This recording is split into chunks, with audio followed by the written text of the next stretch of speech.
1 second. 1 second. Welcome back also to our Facebook Live from inside the Corpo Giardino Yoga Practices Facebook page.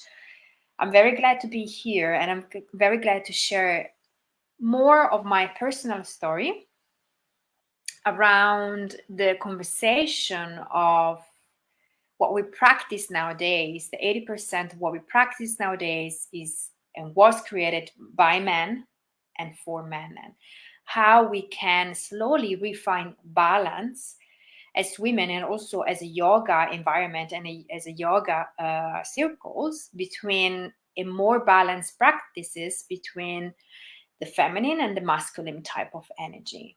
My name is Andrea, and I am the founder of Corpo Giardino Yoga Practices, where I support women in empowering their relationship with their own body through yoga and menstrual cycle awareness.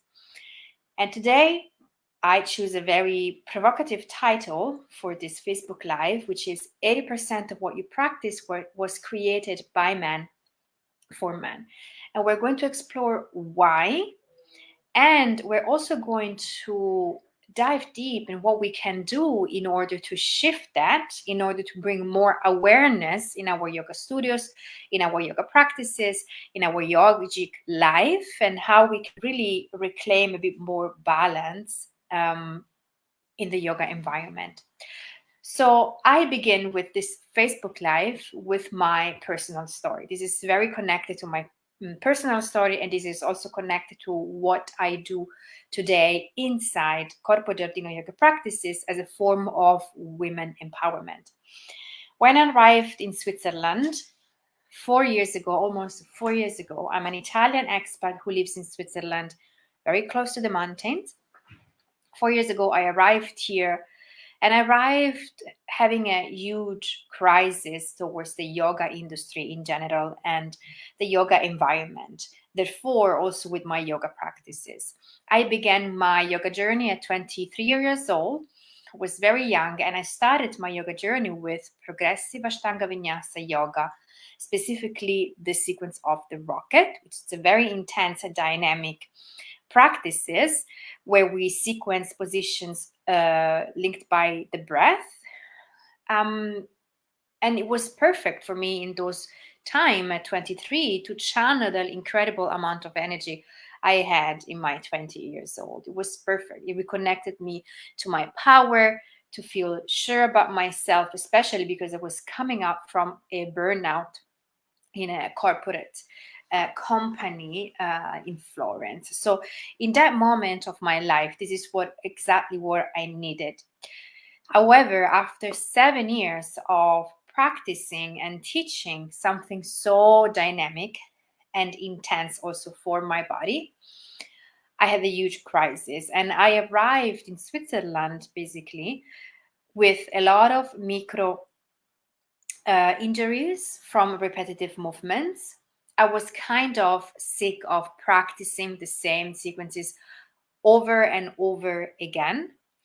What I learned, it's a 6 days on 6 days yoga routine. That means that I would practice 6 days a week, more or less the same 4 sequences, which are very intense and dynamic and intense and challenging and demanding for the body.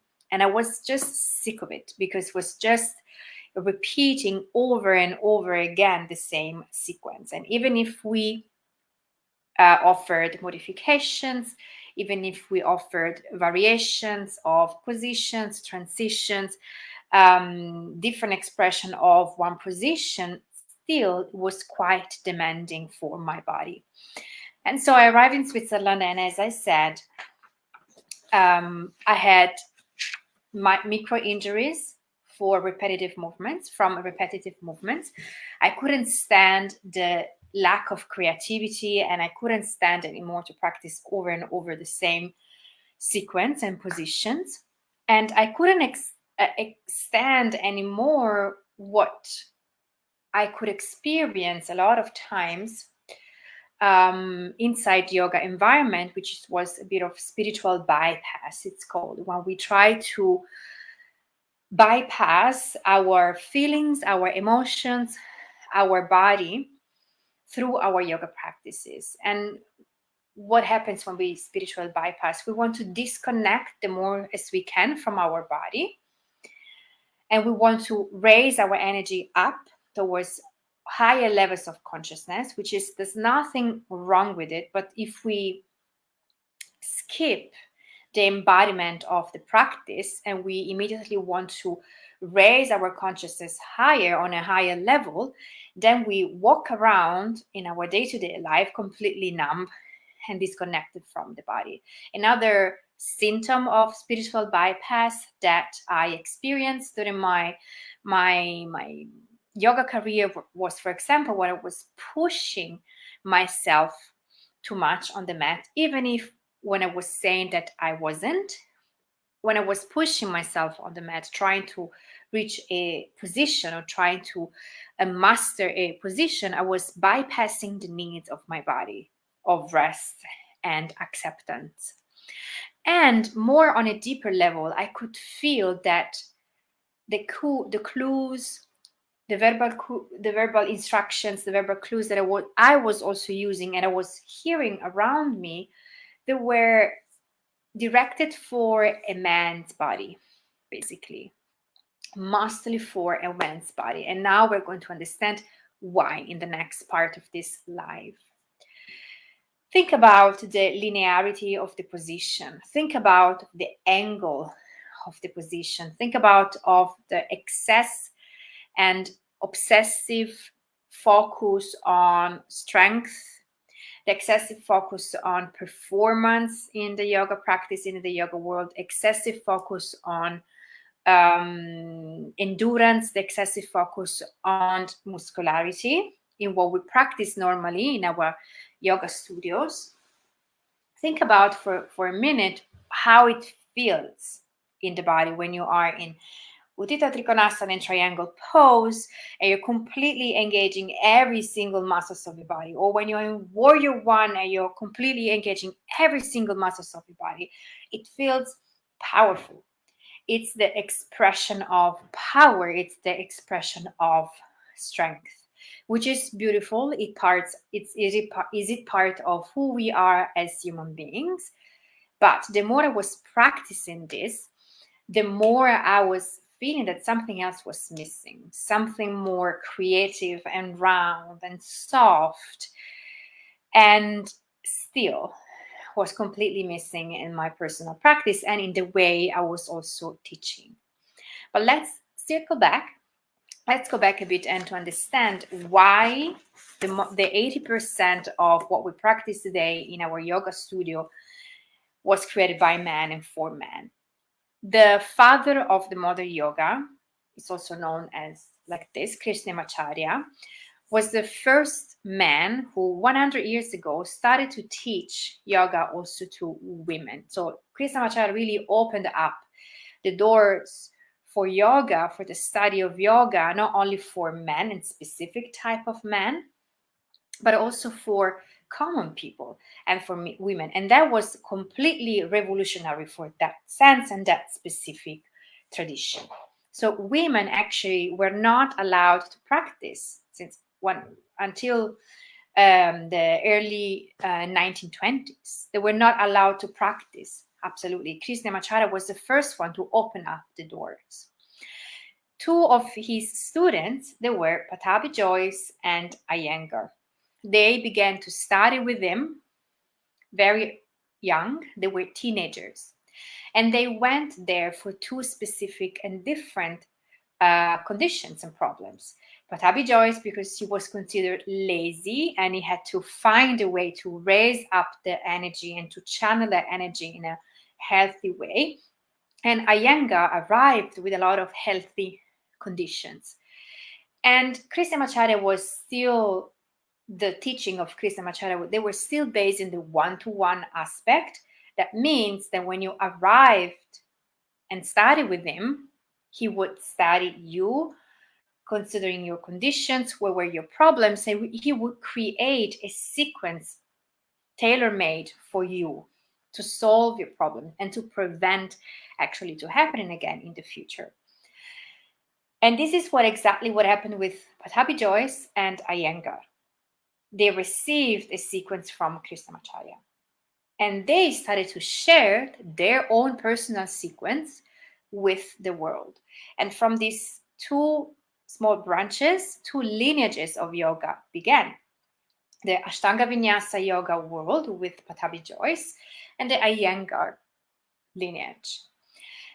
An evolution of Ashtanga Vinyasa Yoga are power yoga, slow flow, yoga flow, Vinyasa Yoga, progressive Ashtanga Vinyasa Yoga, the rocket. Those are evolutions of that type of lineage, of Pattabhi Jois lineage, which is sometimes very demanding. It's for sure very dynamic. It's an intense practice where we sequence these positions through the synchronization between breaths and movement, using Ujjayi breath the most of the times, using bandhas, energy locks the most of the times, and using drishti.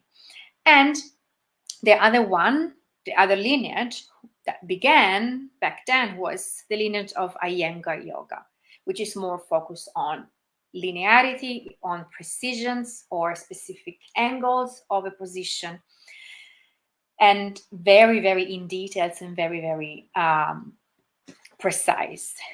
And this can tell a lot about the lack of women. This is per se, if we look at the story of yoga and how it developed in the last 100 years to the modern yoga, we see really few women leading. We see few women leading that type of lineage. We only see men. What we practice today, going back to Iyengar or Pattabhi Jois up to Krishnamacharya, was something created for men, by men, for men. And this is something that we should start to think about and becoming aware.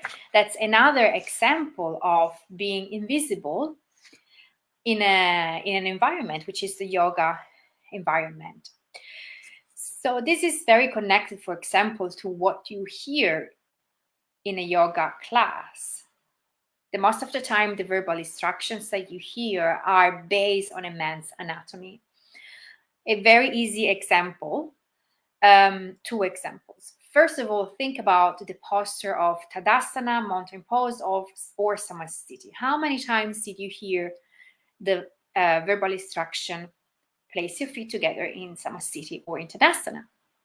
But if you think about the anatomy of a pelvis of a man and a woman, they are completely different. A man, the pelvis is more smaller, so it makes sense to be stable, have the feet together. But think about of the pelvis of a woman is wider, so it doesn't make sense anymore to have the feet together in Samasthiti, but to separate them hips width apart to feel stability and to feel groundness. Or think about Warrior One. Warrior One, a lot of times what we hear in yoga classes is to have the feet aligned, the front foot and the back foot more or less in the same line. But again, sometimes this is very difficult even to keep it stable for a person who has a smaller pelvis. As women, normally in general, we have a wider pelvis because that part of the body is meant to carry kids. So it's normal that it's wider.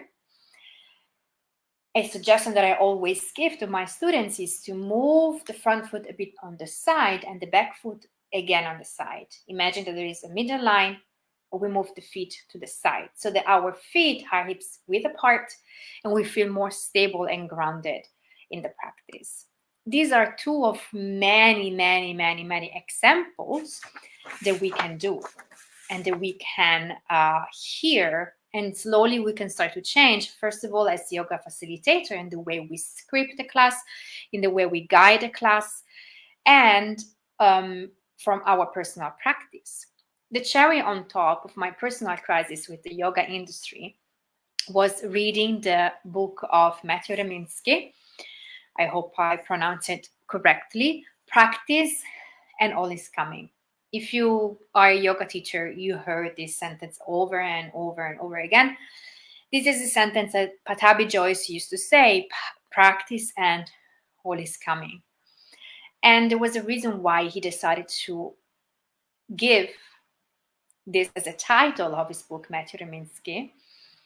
Matthew Reminsky did I don't know how many years long study about cults and manipulative and toxic yoga, new age, and spiritual, quote unquote, environment. And he found an incredible amount of testimonials from women who studied with Patabi Joyce, who shared their stories of sexual and physical abuse. So this book per se, and just the knowledge that I have, and the knowing that what I was teaching and I was practicing was coming from such a lineage of abuse, of neglect, of manipulation, was making me feel very sick. I was very sick to my core, and I started questioning a lot about my job as a yoga facilitator, questioning a lot about the yoga industry, questioning a lot about what am I doing. This is another cultural appropriation experience that I fell into it. Is this another way of colonizing a country by taking something that is deeply rooted in India and bring it back in Europe and make it ours? Is this another way and form of colonialism? So 4 years ago, I had a huge crisis, as you can see and hear, with the yoga industry and my personal experience. And I did the only thing that was make sense back then, which was stepping back and see what happens. Stepping back, staying with my feeling, processing this anger, processing this sadness, processing to the sadness to know that what was incredible transformative for me was actually coming from such a toxic lineage.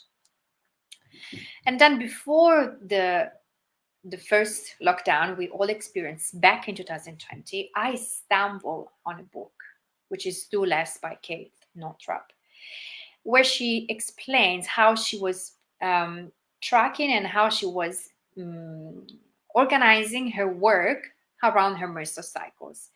And what I was reading made so much sense, not only to my intellectual mind, but to my body, to my womb especially. And I had an idea. I thought I could actually start to do the same with my yoga practice. And what I explored and what I encountered and find out about the menstrual cycle, about myself, about my yoga practice was quite transformative and revolutionary. And my personal practice completely shifted. And later on, my yoga teaching completely shifted, because now I'm able to be connected with my own seasons, the 4 seasons, the 4 phases of the menstrual cycle, and use yoga as a supportive tool to nourish my needs, my strengths, my challenges that I met in the 4 seasons of the cycle. And I'm not neglecting myself anymore. I'm not invisible anymore in the yoga space.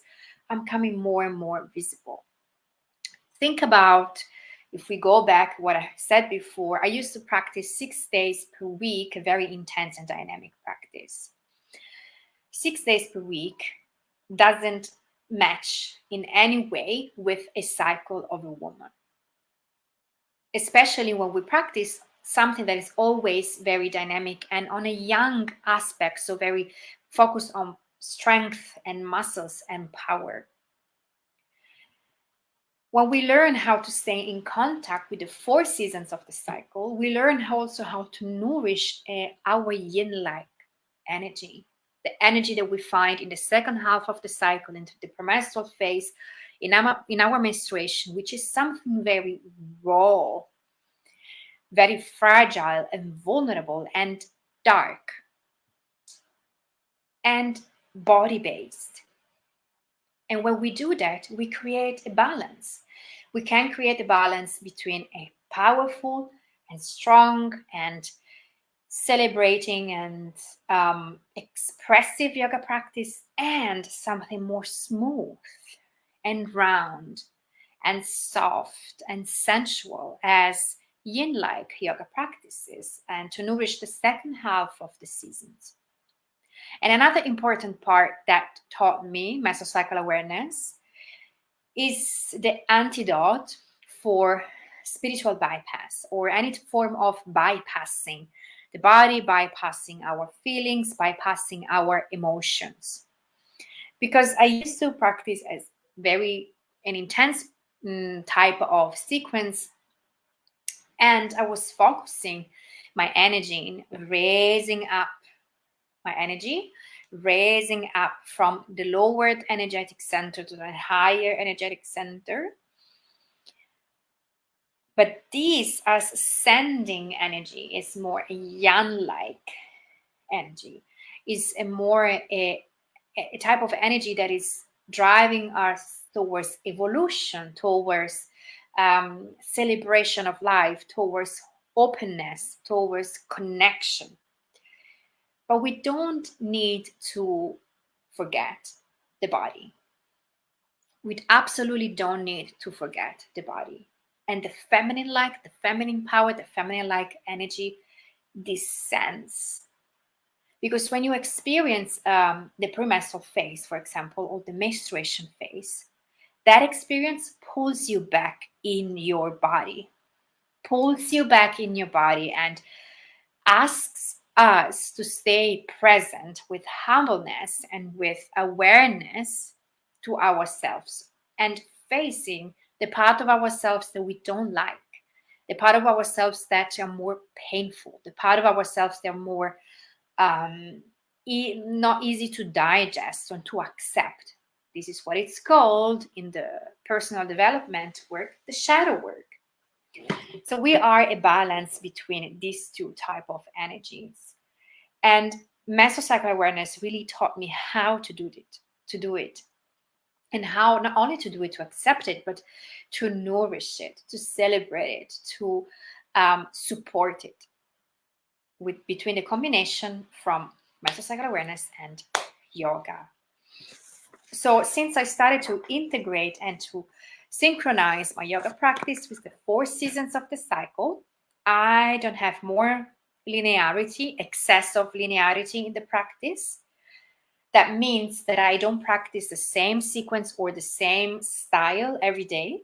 I love to play around the structure around my cycle. I experience more openness towards creativity in my practice, and therefore in my personal life. I feel more lighter. I feel more expressive. There is way less bypass, because when you start to work on a deeper level with the second half of the cycle, again, as I said before, less bypass, you're connected and deeply connected to your body and what is uncomfortable in you. And I'm encountered this new and joyful and sensual and round and soothing and smooth way of moving, way of being. I'm softer. I am more smoother also in the way I speak and the way I move and the way I relate to other persons or to other situations. And this is exactly why I decided to put all of my knowledge together and create a 4 weeks immersion of yoga and mesocycle awareness. Something that is really dear to my heart, because it was so transformative for me, and that I want you as well to have the same transformation and the same revolutionary approach, a revolutionary effect. It's a 4 weeks program beginning on the February the 27th until March the 20th. It's a combination of live sessions twice per week on Tuesday at 6 when we practice yoga together 1 hour, and on Sunday at 6, 90 minutes of coaching, so yoga off the mat, plus recorded materials, yoga classes, meditations, and workbook to use during the week on your own time and your own pace. an accountability partner. So you will be coupled up with another participant to share your experience week after week. And there will be a complete support from my side, because it's there is a lot of live sessions. So it's a lot of live support. I also prepared some bonuses, which is a 90 minutes breathe and yin yoga journey, a coaching session in how to set long-lasting and nourishing goals, and a one-by-one check-in call post-immersion, completely for free inside the program.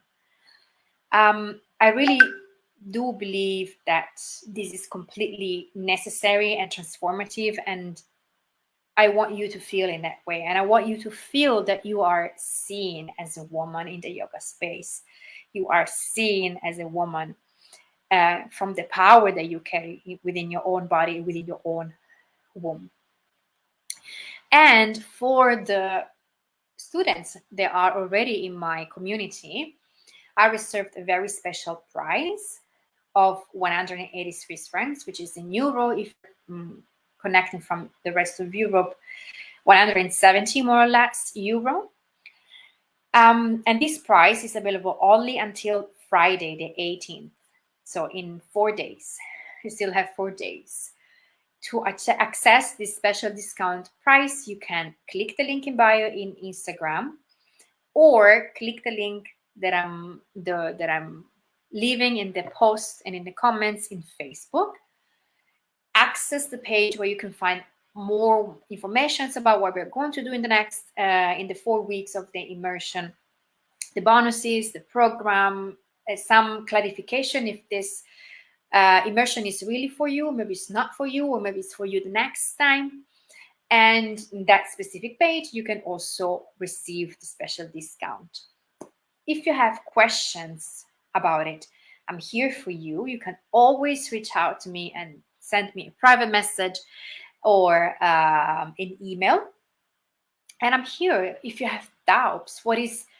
If this is resonating with you, but still have doubts and you are unclear what to do, if you want to sign up or not sign up, please write me. I'm a human being and I'm here for you, basically. I'm here to support you and create and make this experience even more accessible and soothing.